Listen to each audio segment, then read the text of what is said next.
चासिया waterfall Indore शहर में मानपुर के शीतला माता वाटरफॉल के पास में स्थित है।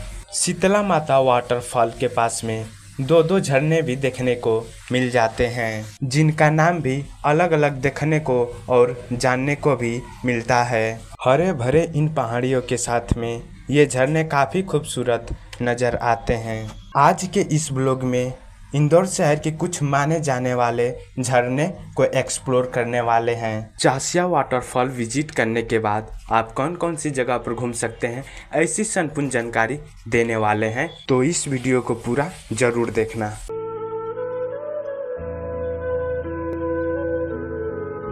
चासिया वाटरफॉल तक आने के लिए सबसे पहले आपको रेलवे लाइन के द्वारा मध्य प्रदेश के doctor Ambedkar Nagar railway station तक आना होगा। अगर आप बस के द्वारा आते हैं तो अम्बेडकर नगर के लिए कई राज्यों से बस भी आते रहते हैं। मैं तो इंदौर से ही रेलवे के द्वारा अम्बेडकर नगर तक आया था। अम्बेडकर नगर से चासिया वाटरफॉल तक की दूरी लगभग 25 से 26 किलोमीटर तक की दूरी है। अम्बेडकर नगर से हमने बस के द्वारा घंटों समय तक गुजारते हुए फाइनली हमारी एंट्री होती है मानपुर में। अम्बेडकर नगर से मानपुर की दूरी लगभग 22 किलोमीटर तक है, जिसका चार्ज 40 से 50 रुपए तक लग सकता है। ऐसे नज़ारे देखते हुए आप कब मानपुर पहुंच जाते हैं कुछ पता ही नहीं चलता है। मानपुर से चासिया वाटरफॉल की दूरी लगभग 3 किलोमीटर है। मानपुर चौराहे से थोड़ा आगे जाने पर ये कुछ बोर्ड दिखेंगे शीतला माता फॉल द्वार के रूप में। इसी द्वार के अंदर से शीतला वाटरफॉल और चासिया वाटरफॉल तक जाया जा सकता है। वाटरफॉल को देखने के लिए मानपुर से मैं पैदल ही निकल गया और कुछ दूरी जाने के बाद एक छोटा सा चौराहा देखने को मिला। इसी सर्कल के द्वारा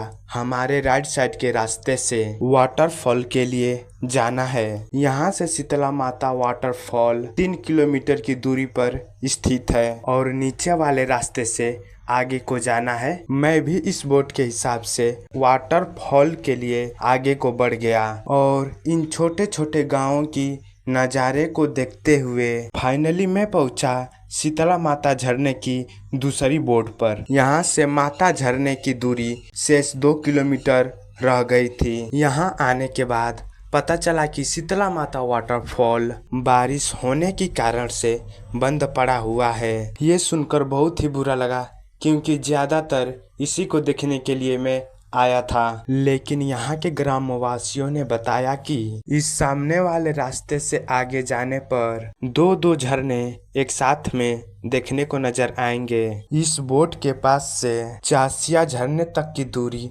2 किलोमीटर है। 40 से 50 मिनट तक का समय गुजारते हुए फाइनली मैं पहुंचा अपने आज के ड्रीम प्लेस चासिया वाटरफॉल पर। यहाँ आने पर सबसे पहले आपको ये वाला वाटरफॉल दिखेगा, जिसका नाम चासिया वाटरफॉल है, जिसकी नेचर भी खूबसूरत नज़र आती है।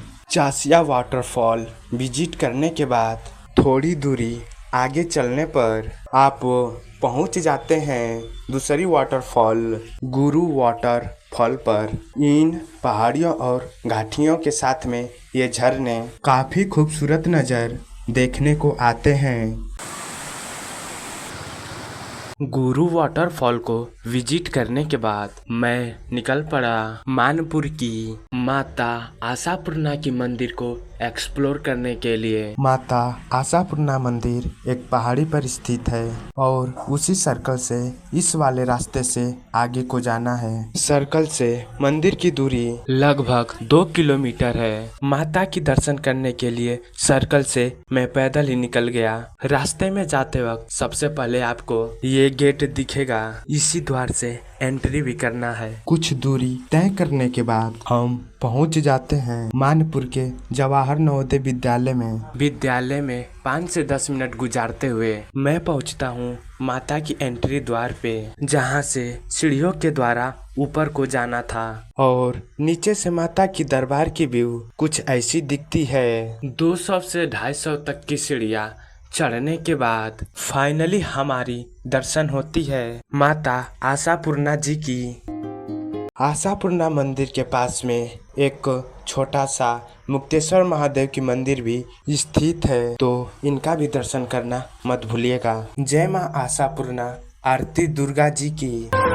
अंदर से माँ आशापूर्णा जी की मंदिर इस तरह से देखने को नजर आती हैं और इस मंदिर के पास में पार्किंग एरिया भी बना हुआ है। इस पहाड़ी के ऊपर से पूरा मानपुर का व्यू नजर आता है। मानसून के समय में इन सब की नेचर कुछ अलग ही हो जाती है। अगर ऐसे झरने और मंदिर की एडवेंचर देखना चाहते हैं तो ऐसी प्लेसों का मानसून के समय में भ्रमण करिए। अगर आप झरने को विजिट करने के लिए आए तो माँ आशापूर्णा की मंदिर को एक्सप्लोर करना मत भूलिए। इसी के साथ से आज के भी अपने इस छोटे से ब्लॉग को यहीं तक रखता हूँ और उम्मीद करता हूँ कि आप लोग को ये मेरा छोटा सा ब्लॉग पसंद आया होगा। अगर पसंद आया होगा तो प्लीज लाइक और शेयर जरूर कर दीजिएगा और हाँ, सब्सक्राइब करना मत भूलिएगा।